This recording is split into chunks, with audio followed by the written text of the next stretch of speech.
그리고 이제 선택적 한몫을 제가 가져와 봤는데 선택적 한몫을 혹시 보셨나요? 선택적 한몫 이거 아예 아이가 입 다물고 얘기를 안 한다거나 이런 거죠? 네, 언어적인 문제가 없고 없는데 지적인 문제가 없고 한데 어떤 상황이 되면 말을 하지 않아. 말을 하고 남 상황에 절대 하지 않아. 신음소리도 못 내요. 음도 못 하는 거예요. 아무런 소리가 목 밖으로 나가지 않아요. 삐져서 말 안 하는 거랑 차원이 다른 얘기죠? 차원이 달라요. 그러네. 그리고 상대를 보지 않아요. 본인이 말하고 싶어 하는데 소리를 못 낸다는 거예요?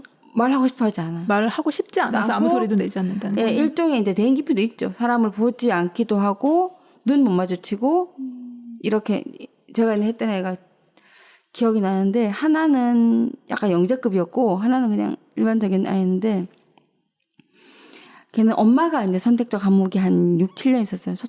유치원 때부터 엄마가 6, 7세 때부터 시작해서 중학교까지 갔을 때까지 엄마가 선택적 한몫이었더라고 보니까. 엄마가? 문 밖에 나가 말을 할 수 없었다고. 엄마가 근데 고등학교 들어가서부터 조금씩 이제 대화하는 게 편해졌고 본인이 극복하신 건지 자연스럽게 이제 괜찮아진 건지 모르겠지만 그 아이가 왔을 때가 3학년이어서 바짝 마르고 3학년이었는데 한 1년 정도를 촛불도 못 껐어요. 후도 못 했어요. 입술을 움직인 자체를 하지 못했어요. 그래서 이제 특히나 내가 어떤 행위를 해서 나를 나타내는 거는 아무것도 하지 않는 거예요.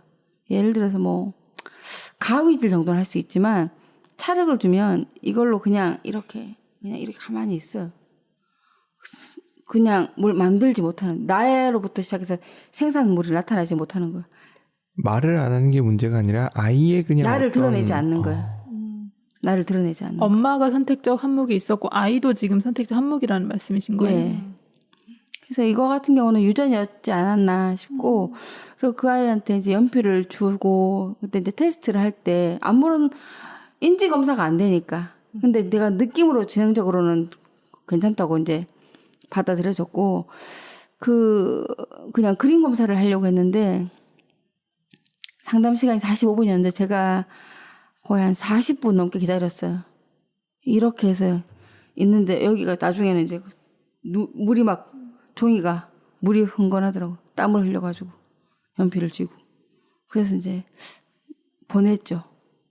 그렇게 보내고 왔다 갔다 하면서 한 1년 정도 지났을 땐가 1년이 넘어서였나 촛불을 불고 살짝 미소 짓고 웃고 제가 가정방문도 했었던 것 같아요. 그때 오지랖 넓어가지고 휴가 2주에 다 애들 집에 가정방문을 했던 것 같아요. 뭐 한다고 이렇게 휴가에 하라고 하지도 않는 일들을 가서 집안 사정이 어떤지 엄마 아빠는 어떤지 애 방은 어떤지 뭘 갖고 노는지 뭐 이런 걸 확인했던 것 같은데 누나가 있었는데 누나는 그냥 그럭저럭 괜찮았는데 얘가 심하게 문을 밖을 나오면 아예 안 되는 거야. 그러니까 학교 생활 그 상태에서 3년 4년 하고 있었다는 거잖아. 얼마나 힘들었겠어. 그리고 또 한 명은 얘는 2학년이었나 봐요. 얘도 남자였어. 2학년이었는데 1학년 때부터 시작해서 이제 말을 못하기 시작한 거야. 학교 가면서부터. 뭐 유치원 때까지만 해도 조금씩은 했는데 학교 가면서 이제 인지능력이 발달하고 뭔가 세상에 대해서 알기 시작하면서 긴장감이 오잖아. 알면서 긴장감이 오니까 긴장감이 오면서 입을 닫는 곳으로 안정감을 얻는 거죠. 아무것도 하지 않으면서 안정감을 얻는 거죠. 누가 말 시키거나 하는 것에 대해서 도리도리도 하지 않아요. 그냥 가만히 있는 거예요. 눈을 내려 깔고. 얘는 어떻게 나중에 얘는 비교적 빨리 좋아졌던 것 같아요. 1년 채 안 돼서 작게 나한테 얘기하고 갔던 것 같아요. 얘를 어떻게 집단치료를 구성했어요. 집단치료를 제가 생각하는 집단치료를 제가 구성을 잘하는 것 같은데 13살 된 자폐아이랑 구성을 했어요. 얘는 9살에 2학년에 약간 영리한 아이고 13살 된 상동행동하고 상동 언어를 하고 있는 자폐 말 못하지는 않아요. 상동행동이라 하면 똑같은 걸 따라한다는 건가요? 그렇죠. 손을 이렇게 도리도리 한다던가 손을 막 흔든다던가 반복하는 거 한다던가 목소리를 똑같이 낸다던가 뭐 끼리끼리 이런 식으로 계속 난다던가 뭐 이런 식으로 하면서 그냥 한 3, 4세 수준의 대화는 되는? 그러니까 집에 갈 거야 이러면서 네가 해 야, 가끔씩은 이제 막 욕도 하고 얘는 없어 욕을 배워가지고 13살이니까 친구들한테 욕을 배워가지고 그래서 이 둘이를 근데 따로 이제 하고 있었는데 아무래도 이 자폐적인 특성 아이는 뭘 따로 또 하긴 하지만 서로 도움이 되겠다 싶어서 주 2회 수업 중에서 한 번 둘이를 묶어봤어요. 묶어서 한번 테스트를 해보자 해서 제가 이제 엄마한테 동의를 얻고 둘이 넣어놓고 이제 이렇게 해놓고 왜냐면 이 뮤티즘 선택적 항목 뮤티즘이라거든요. 이 뮤티즘의 말귀를 다 알아들으니까 얘한테 내가 나갔다 올 테니까 나가서 나 슈퍼 가서 뭘 좀 사갖고 오고 밥을 한번 먹고 올 테니까 밖에는 문 밖에는 원웨이 미러예요. 바깥에선 보이고 안에서 안 보이는 거울이 있어요. 창을 통해 볼 수 있거든요. 올 테니까 이 형아가 사실 아픈 형아다. 그래서 글자도 모르고 근데 이렇게 노는 걸 배워야 된다 해서 볼링을 가르쳐라. 해놓고 얘는 가만히 있지 뭐. 내 말 들었냐? 들었겠지.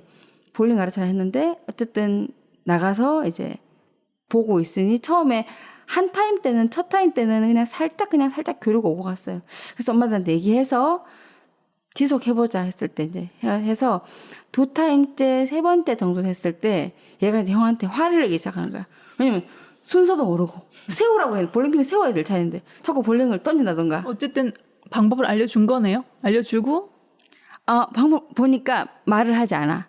그러니까 이제 볼링핀을 주는 거지. 형아가 가서 저기 가서 세울 차례인데 왜 안 하고 있냐 이거지. 근데 얘는 이 형아가 어떤 특징을 갖고 있는지 잘 모르지. 그냥 아프다. 뭔가 마음이 아파서 아니면 조금 머리가 아파서 아직까지 말 잘 못하고 뭐 이런 정도 알려줬으니까. 룰을 모른다고 생각하지 않은 거네요. 그치. 얘는 뭐 봤을 때 지가 보기에는 키도 훨씬 크고 사춘기 형아 같으니까.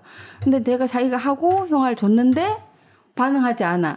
그리고 딴짓 한다던가 아니면 볼링핀 두드리면서 끼룩끼룩 하고 있다던가 이러니까 이제 화가 나는 거지. 형을 탁 때리는 거야. 이런 반응을 하는 것도 놀라운 거예요. 그러니까 그 공간 안에서 이 형아가 자기만의 세계에서는 만만한 거야. 형 등을 뗀다던가 화를 낸다던가 하면서 가장 기본적인 분노를 폭발하는 거지. 그래서 조금씩 이 형한테 작게 얘기하는 거야. 하라고 이러면서 그걸 이제 시키는 거지. 안 되니까 지적질하면서 가르치는 모습이 보였어요. 그러면서 잘 맞겠다. 그래서 그 형아랑 둘이서 하면서 같이 음식도 뭐 과자 같은 거나 떡볶이도 사 넣어주고 그러니까 형아랑 나눠 먹. 왜냐면 입을 벌리지 않거든요. 그래서 형이랑 같이 뭘 먹는 거. 왜냐면 본인이 봤을 때는 바깥에 아무도 날 어른들 보지 않고 이 형은 좀 삐리한 것 같고 만만하고. 그래서 이제 얘는 또 자폐적 장애 얘는 어른 이외에 다른 아이가 자기한테 어떤 걸 가르치는데 얘가 자기한테 주는 패턴을 알 수가 없거든. 부모들은 거의 일정한 패턴을 애 가르치는데 이 동생 같은 얘는 지금 자기한테 뭘 요구하는지 정확하게 다 모르겠고 얘도 혼란스러워서 오히려 자극이 좋고 일정 패턴이 아니니까 이 서로에게 이제 시너지 줄 수 있는 궁합이 잘 맞았던 거죠. 그래서 둘 다 도움이 돼서 이 뮤티즘은 한 1년 조금 넘어서 그냥 작게 얘기할 수 있는 정도가 돼서 학교를 그냥 엄마가 잘 보내겠다고 해서 잘 종료가 된 것 같아요. 그러면 분노를 표현하지 못해서 그렇게 된 거예요? 분노일 수도 있고 어떤 스트레스일 수도 있고 어떤 쇼크일 수도 있고 그건 알 수 없는데 그게 사실은 심리적 부적응에 관련될 수 있어요. 심리적 부적응일 수도 있고 아니면 뭐 여러 가지 가정사에서 근데 제가 진단을 한 바에 의하면 특별히 아주 충격적인 사건이라든지 얘가 이 정도로 이렇게 할 만큼까지의 큰 일은 없었거든.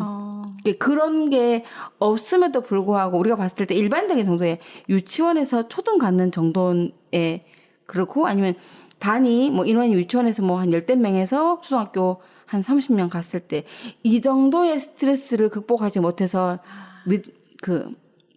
철회.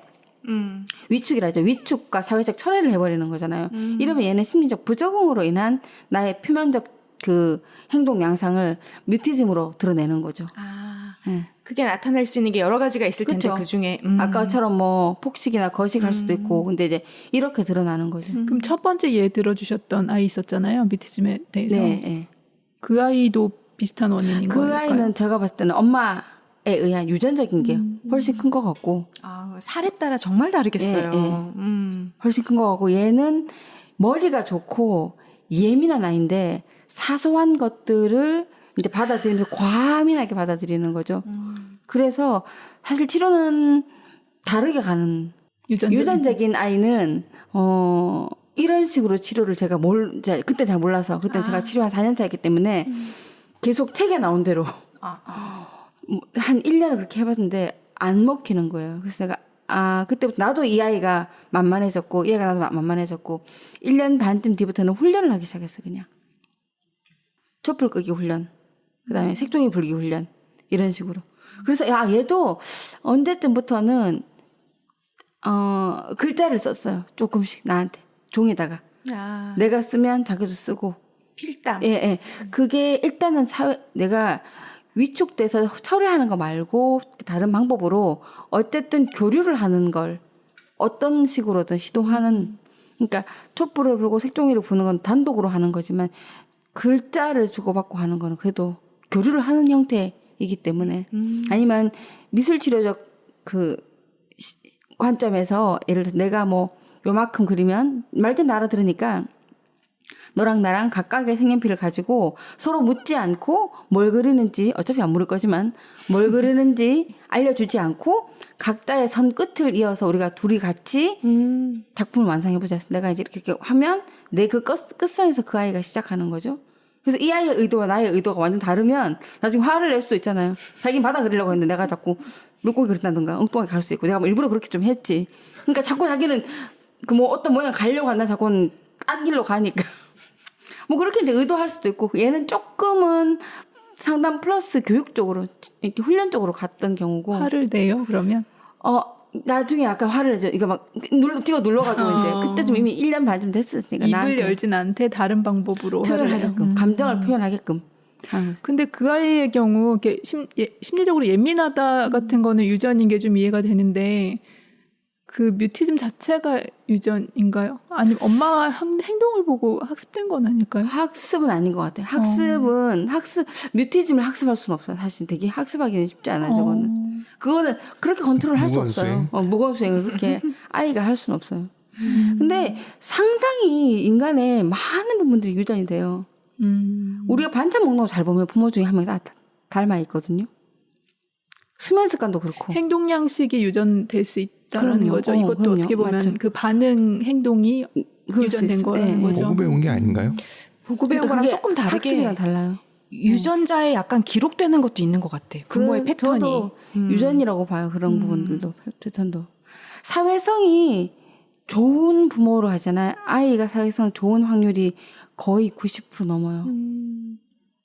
근데 물론 사회성이 좀 떨어지는 아이인데 부모가 계속 이렇게 노력을 해서 그런데 사회성이 부모가 좋은데 아이는 계속 위축돼 있고 이런 경우는 거의 없거든요. 개그 능력은 어떤가요?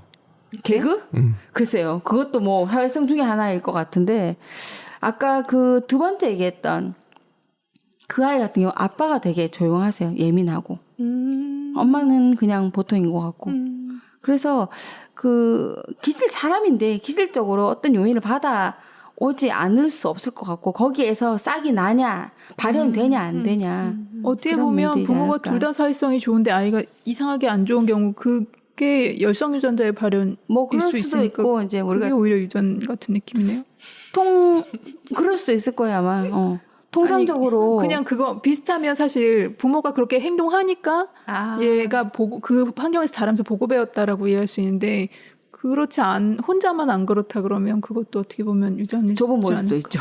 조부모일 수도 있죠. 조부모. 조부모에서. 그럼요. 그래서 플러스 뭔가 다 여러 가지 요인이 있기 때문에 근데 치료를 할 때는 어느 요인에 포커스를 두고 치료를 하는가가 되게 중요한 것 같아요. 예를 들어서 병원에서 뭐 배가 아프다고 내가 갔는데 실컷 위장인 줄 알고 막 위장약 먹고 뭐 위내시경 하고 했는데 나중에 알고 보니까 뭐 시민성 뭐 복통일 수도 있고 이렇잖아요. 그래서 포커스를 잘못 맞추면 사실 그냥 생물학적인 어떤 의료 행위 같은 경우는 뭐 기계로 점검할 수가 있잖아요. 근데 심리학적인 거는 사실은 훨씬 더 중요하고 엉뚱한 다리를 긁을 수가 있단 말이죠, 진짜. 그래서 그거 진짜 중요하더라고. 엉뚱한 데서 막 2, 3년씩 하고 온 애들도 많이 있고. 그 와중에 다른 병이 생기겠네요. 열 받아서. 그럴 수 있겠다. 저도 그런 뭐 사람이었을 수도 있고. 그래서 똑같죠. 뭐 약 이렇게 맞지 않는 약 먹어서 다른 데 부작용으로 병 생기는 것처럼. 진짜 그러니까 맞지 않는 부모와 사는 애들도 참 맞아요. 애들도 힘들어 맞아. 그다음에 이제 시간 다 됐네요. 네. 요까지만 해야 되겠네요. 남았어요. 아직 재밌다고요. 밤새요, 밤새. 하나만 더 하죠. 하나만. 많이 신경발달장애. 네. 그 많이들 들어보셨겠지만은 아스퍼거 뭐 자폐 하면 이제 이런 뒤에 사진 잠깐 제가 해놨을 걸요 아마. 네. 네. 아, 맞아. 레인맨, 톰 행크스의 포레스트 검프, 그죠? 증인 아세요? 정우성, 증인 김현기. 봤어요. 제가 재밌었더라고요. 보여드렸어요. 무서워요? 아니요. 안 무서워, 안 무서워. 왠지 잠깐 읽어봤는데 무서운 것 같아가지고 어쨌든 아니요, 전혀. 저 여자아이가 자폐 소년가요? 연기 잘했어. 연기 너무 잘해요. 그리고 이제 마라톤, 그죠? 난 저 김양기 여자의 그 연기하는 거 보면서 진짜인 줄 알았어요. 처음 봤을 때 전 이 배우를 여기 처음 봤었기 때문에 딴 데도 어디 나왔다고 제가 들었었는데 신과 함께 나오잖아요. 맞아요. 네, 영화에. 처음 여기서 봤었기 때문에 저는 신과 함께를 못 봤던 한 명으로서 그래서 깜짝 놀랐어요. 자폐성 장애를 보신 적이 없기 때문에 잘 감이 안 오실 것 같아요. 저는 봤을 때 연기 그렇게 할 수 있는 사람 별로 못 봤어요. 그치, 똑같이는 못하죠. 똑같지 않지만 그래도 톰 행크스가 제가 몇 가지 본 것 중에서는 잘했어요. 그나마 우등한 자폐성 장애. 되게 이게 사람에 대한 감이 좋은 네, 치료가 네. 잘 된 경우예요. 굉장히 엘리트. 네. 그냥 느낌에 왠지 인지 능력이 좀 떨어진다는 느낌이지 저걸 자폐라고 해야 되라는 생각이 들어요. 제가 어제 저희 집에서 그 2명을 했거든요. 5세. 하나는 자폐적 성향이 높다고 했는데 병원에서는 제가 작년 11월부터 했구나. 지금 한 8, 9개월 됐나? 지금 자폐 농도가 거의 떨어져서 아마 잘 모를 거 남들은. 농도가 거의 없어요, 얘는 이제. 그러면 얘는 진단 잘못이었던 거. 저는 처음 봤을 때도 자폐 농도가 현재 있지만 농도가 떨어질 것 같은 아이였고, 여자애 하나는 지금 한 지 얼마 안 됐는데, 얘는 농도가 떨어져 봐야 20%? 여자들은 사실은 염색체 때문이라고 하는데, 이런 병증도 잘 없고, 있으면 되게 중하거나, 잘 치료가 안 되거나. 근데 둘의 패턴이 작년 11월 달에 했던 얘의 패턴하고 얘의 패턴이 흡사한데, 제가 받은 느낌은 얘는 그냥 달달이 진도가 나갈 것 같고, 얘는 2달이 됐는데 진도가 나가는 느낌이 내가 생각했던 그 정도 느낌인 거예요, 지금. 이 여자아이를 만약에 본다고 치면 전형적인 자폐적인 특성을 갖고 있는, 제가 예전에 이름도 지금 기억이 난다. 휴지를 계속 먹는 애, 그때도 계속 5세였구나. 휴지를 계속 먹는 여자아이가 있었거든요. 진짜 제가 치료를 좀 꽤 했는데도 방 안을 도는 거며 휴지를 먹는 게 거의 개선이 한 20%밖에 안 됐어요. 저도 좀 되게 자괴감이 들었었는데, 근데 여자애들이 진짜 그렇게 잘 개선이 안 되고 오래 가도 치료가 좀 잘 안 먹히고 그렇더라고요. 근데 이제 그래도 그냥 두면은 진짜 사회적 행동을 하나도 못 하게 되거든요. 그래서 이게 치료 반, 교육 반, 뭐, 이렇게 다 같이 들어가야 되는데, 톰 행크스 같은 경우는 되게 잘 된, 레인맨은 왜 봤는데 기억이 안 나는지 모르겠어요. 레인맨은 그 숫자로 약간 천재적이어가지고. 네. 참. 영화에서 다른 장애를 뭐 그렇게 많이 드러내지 않죠. 주로 자폐성 장애를 많이 드러내죠. 그게 되게 특이하기도 하고, 자폐성 장애 중에서 예전에 말했던 아스퍼거가 고기능 자폐라 그러거든요. 맞아요. 그 수리적, 인지적 기능이 높긴. 고기능 자폐가 인문학이 좋은 자폐가 없어요. 인문학에 좋은 자폐가 없고 수학에 좋죠. 언어가 안 돼요. 거의. 네. 언어성 좌반구 기능이 거의 떨어지고, 아니면 동작성이라든지 아니면 수리적 기능이 되게 높은 경우가 많아요. 그래 그거를 대부분 영화화했거나 아니면 뭐 수학 천재라든지. 네이브인가 네이빈인가 하여튼 또 영화 하나 있던데 거기도 수학 천재 있더라고. 또 마라톤? 있는데. 아니 마라톤엔 조인 조우성 여기 뒤에 나오는 조우성 아니고 아, 조승. 조승우. 조승우. 네. 그 암호 풀었던 그 저기 이미테이션 게임에 네네네. 그다 영화에 되게 많이 나와. 대부분 다 수리적인 거죠. 네네. 숫자나 과학이나 아니면은 몸을 굉장히 잘 쓰는 몸을 경우도 쓰거나. 그러니까. 예전에 걔는 과잉동증후군이었나 그 선수는 그 미국 수영 선수인데 무슨 펠리스인가 하는 마이클 펠프스? 펠프스 그 사람이요? 그 사람 제가 알기로 진단명이 있었나요? 과잉동증후군이었다는 걸로 제가 ADHD? 알고 있어요. 예. ADHD는 충분히 좀, 다른 거군요. 굉장히 네네. 많아서 앨런 머스크의 야스퍼거라고 그러잖아요. 근데 뭐 그렇지 않을 거예요. 왜냐면 심한 건 아니고. 네. 고기능 자폐가 사회성이 그렇게 된다. 그래서 기업을 이끌 수는 없을 것 같거든요. 기업을 이끌 정도는 뭐 되게 살짝 그 증상이 있을 뿐이지. 그러니까 항상 그래서 그 오티스틱 그 스펙트럼이라거든요. 스펙트럼 안에 어느 위치 정도에 있는가이기 때문에 그분이 일반적인 성인보다 살짝 농도가 더 있다 정도지 저렇게 진단명을 내릴 만큼은 기업을 이끌 수가 없죠, 그분이. 이게 무슨 아랍 쪽도 무슨 그 자폐 성향 있는 사람과 어떤 인종적인 얘기를 다룬 그게 있었는데 영화가 기억이 안 나네요. 그 영화에서는 되게 자폐 중에서 극소수의 특정한 부분만 되게 희화해서 내보낸 거거든요. 대부분은 인지 기능이 떨어지고 교류가 잘 안 돼요. 저 정도가 교류되는 거는 진짜 자폐인들 중에서 진짜 0.1%? 아, 그렇구나. 주로 된다 하면 주로 기억, 암기만 한다던가. 단순 더하기 빼기만 막 한다던가. 뭐 요즘 그 특별한 아이들 중에서 일부가 막 만지고 돌려가지고 타력을 만든다던가 단순 더하기 빼기 내지는 지하철역을 막 한 번 만나서 쫙 다 외운다던가 뭐 이렇게 단순 기억. 우리 아까 얘기했던 아내 모자 그 책에서 나왔던 나오죠. 그 네. 소수 찾아내는 그 사람들도 네네네. 쌍둥이 형제인가? 그런 네. 식으로 그렇게 기록될 만한 몇몇 사람들이 있다 뿐이지 나머지들은 아까 말했듯이 사람하고 관계 안 되고 사람을 보는 눈빛이 날 보는 것 같지 않아요. 물건 보는 것 같아요. 눈 맞춤이 안 눈 되고. 맞춤이 해요. 눈 맞춤 눈을 해요. 보는데 동공이 날 보는 것 같지 아. 않고 나를 물건 삼아 보는 것 같은 느낌? 그리고 마치 안 들리는 것처럼 그래서 부모들이 청각 검사 되게 많이 해요. 안 들리는 게 대답을 아니거든. 안 하고 호명 반응하지 없고. 않고. 그래서 인지 기능과 함께 원래 인간의 발달 중에서 자폐적 단계가 있거든요. 왜 기억나세요? 아기들 한 3개월, 4개월, 5개월 이럴 때 뒤집고 이럴 때 막 손막 보고 막 입에 넣고 이럴 때 그때 세상 아무것도 안 보이거든요. 자기 손밖에 안 보이거든. 그때 부모가 못 가리, 그때는 낯가리만 하잖아요. 엄마가 가도 안 울고, 뭐, 손 보고, 손 빨고, 이거 뭐지, 딸랑이 주면 흔들었다가 떨어지고 내 손 보고 놀고. 이 단계가 이제 자기만의 세계에서 있는 단계에다가 뒤집고, 기고, 이제 무릎으로 서고 하면서 세상 보이면서 자주 본 저 여자가 나한테 먹을 걸 주네? 그 전 냄새가 나네? 하여튼 빈번히 본 여자야. 좋아. 엄마인가 봐 하고 그 사람이 가면 울기 시작하는 게 한 6, 7개월부터. 근데 자폐적 특성애들 대표적으로 낯가리를 하지 않아요. 사람에 대한 인식이 없기 때문에. 아니면 그 낯가림을 엄마한테 하는 게 아니고 아무나한테 엄청나게 한다던가. 엄마를 낯가려요? 아니 특정한 사람이 안아주기만 하면 그냥 괜찮은 거야. 꼭 엄마가 아니어도 되는 거야.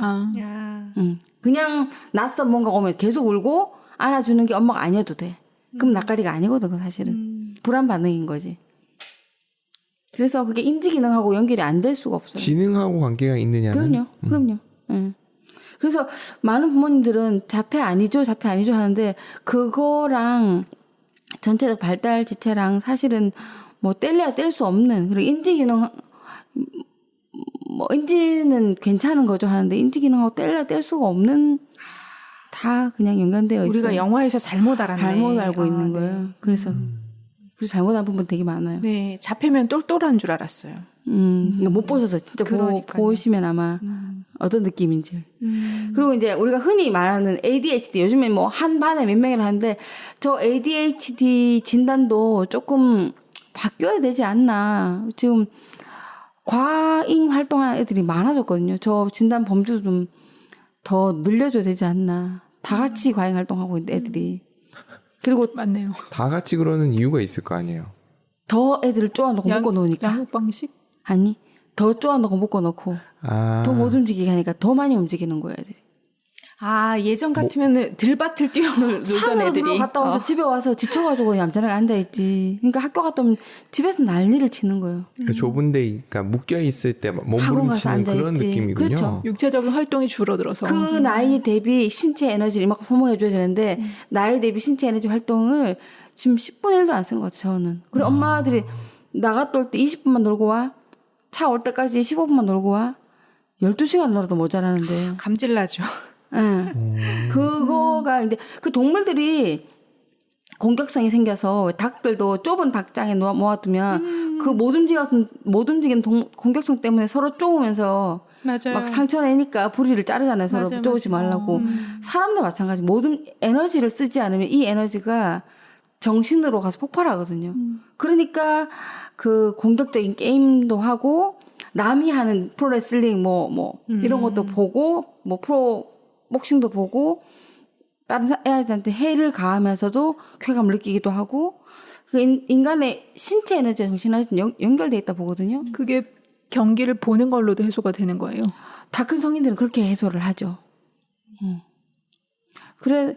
그래서 저런 증상들이, 저런 행동 양상들이 더 많아지지 않나 하는 생각이 들더라고요. 저 읽어보면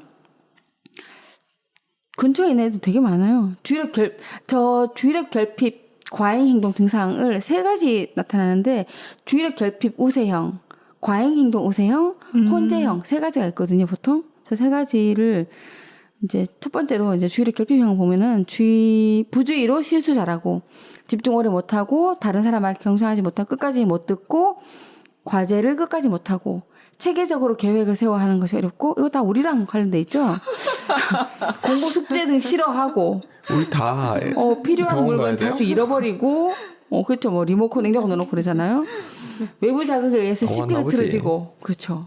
해야 할 일 자주 잊어버리고 9개 중 최소 6개 다 줘 뭐 다. 그다음에 과잉행동 충동 증상.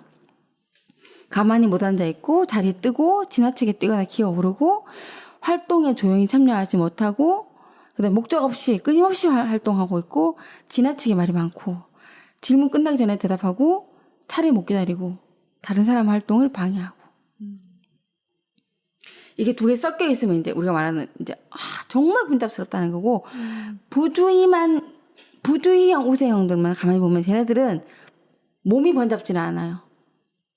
몸이 왔다 갔다 하진 않고 뭔가 부산스러워요. 제가 예전에 성인 ADHD 본 것 같아요. 지하철에서. 근데 그 사람 분명히 부주의형인 것 같아요. 거기서 가만히 서 있어요. 분명히 봉을 잡고 이게. 근데 미세 근육이 계속 움직이고 있는 것 같은 거예요. 그러면서 계속 가방에 운동을 넣었다가 꺼냈다가 봤다가 다시 넣었다가 둘러봤다가 역을 봤다가 가만히 못 있는 거예요. 과잉 행동도 애들 굉장히 많죠. 저 애들은 또 부주의랑 달라요. 뭔가 실수를 잘 하진 않는데 그냥 발이 계속 움직이고 몸이 계속 움직이고. 맞아요. 아니 그 같이 저희 예전에 미국 갔을 때 차 안에 요런 증상을 다 가진 아이가 한 명 탔었거든요. 와 진짜 힘들더라고요. 되게 힘들어요. 진짜. 그래서 제가 어지간히 ADHD 일단 1번은 엄마한테 태권도 학원 수영학원 동시에 보낸다. 매일 산에 가고 에너지 발산 일단 근데 애가 저렇잖아요. 엄마들 보통 주산학원 보내고 바둑학원 보내요. 차분해지라고. 반대군요.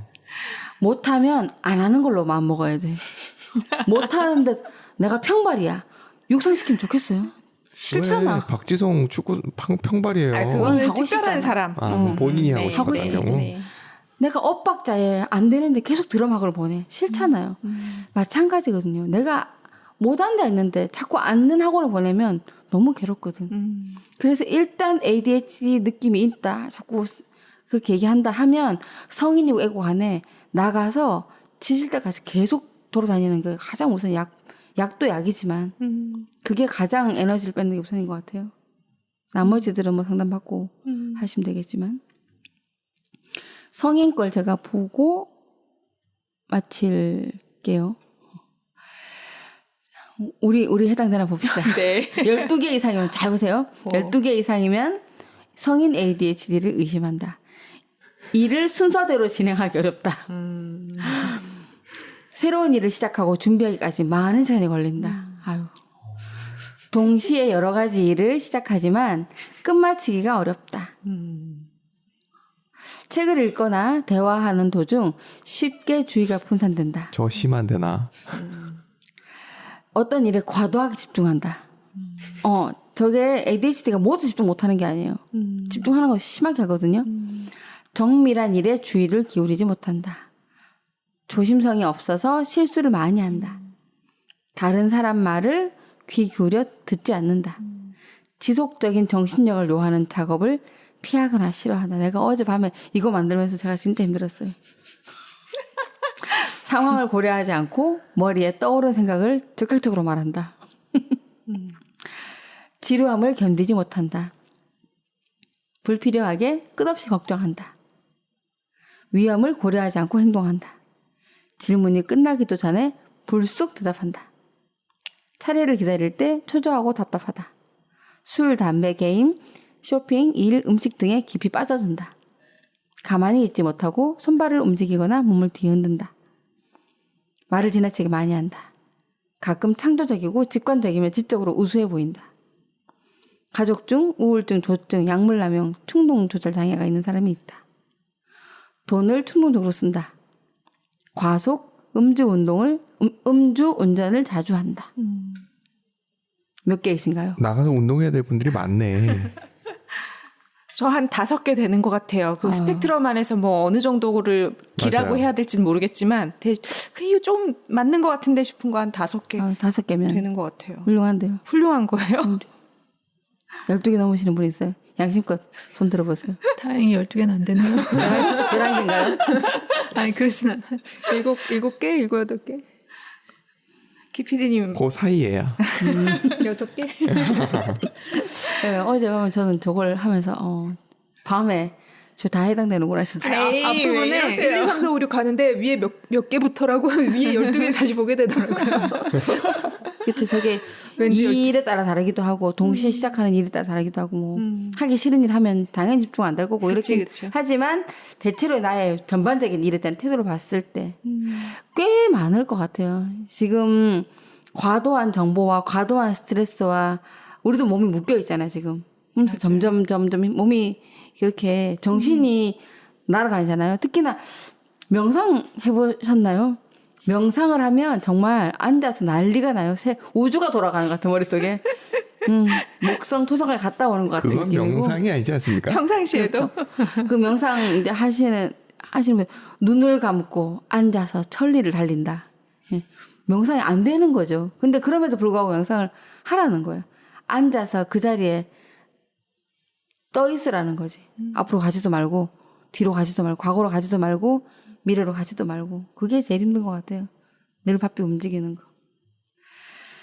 네, 시간이 다 된 관계로 나머지 부분들은 뭐 제가 블로그에다가 올려놓겠습니다. 거의 다 했는 것 같아요. 반응성 애착장애 같은 경우나 뭐 틱 같은 경우 조금 얘기할 게 있었지만은 뭐 거의 그래도 3분의 2 정도 다 한 것 같아요. 어떠세요? 우리 주변에 흔히 못 보셨지만 보시게 되면 조금 더 우리가 안타까운 마음으로 보기도 하지만 어떻게 도와줄지를 한번 좀 생각해 봐야 될 것 같아요. 특히나 많이 설치는 아이들 같은 경우 자주 보잖아요. 그들한테 무작정 고함 지르고 야단치는 거 내지는 되게 수줍어하는 애들 같은 경우 수줍어한다고 해서 무작정 그냥 부끄러워하니까 하고 두는 것도 오히려 방치일 수 있거든요. 그 아이가 조금 더 뭔가를 원할 수도 있는데 표현이 안 되기 때문에 그래서 그거에 대해서 한 번쯤 고민하고 성인도 사실은 아까 말했듯이 대인 기피 사회 공포증인 사람 많거든요. 많죠. 그랬을 때 어떻게 해줬을 때 편안하게 살짝 한 발씩 다 나아갈 수 있을까를 한번 고민해 보면 좋겠다 싶어서 한번 만들어 봤습니다. 네, 질문은 안 받는 걸로 하고 네, 시간이 다 된 관계로 한 말씀 하실까요? 뭐 하시고 싶은 네 앞으로 가고 다시 아무거나 괜찮습니다. 그냥 피상적으로 알다가 오늘 이렇게 쭉 말씀해 주시니까 좀 체계적으로 이렇게 다양하구나를 좀 알게 돼서 일단은 좀 기억할 수 있을 것 같고요. 그 다음에는 주변에 이렇게 있을 때 그게 참 고민이 될 때가 있어요. 분명히 상담을 받으러 가라고 얘기해 주고 싶은데 그걸 얘기를 어떻게 해야 될지가 망설여지더라고요. 맞아요. 그러니까 인정을 본인이 하면 얘기하기가 쉬운데 안 그럴 때 인지시키는 게 정말 힘든 것 같아요. 그래서 숨어 있는 환자들이 더 많다는 거예요. 오는 사람보다. 그러니까요. 제가 그 숨어 있는 1인이 아닐까 한번 생각해봤습니다. 다정하게 손잡고 다녀오시기 바랍니다. 뭐 처음에는 막 리스트가 막 나오고 이러니까 오늘 빡빡하겠네 이랬는데 들을수록 빠져들어서 너무 재밌었어요. 유익한 시간이었던 것 같습니다. 감사합니다. 맞아요. 네. 네. 다음 시간에 뵙겠습니다. 마치겠습니다. 감사합니다.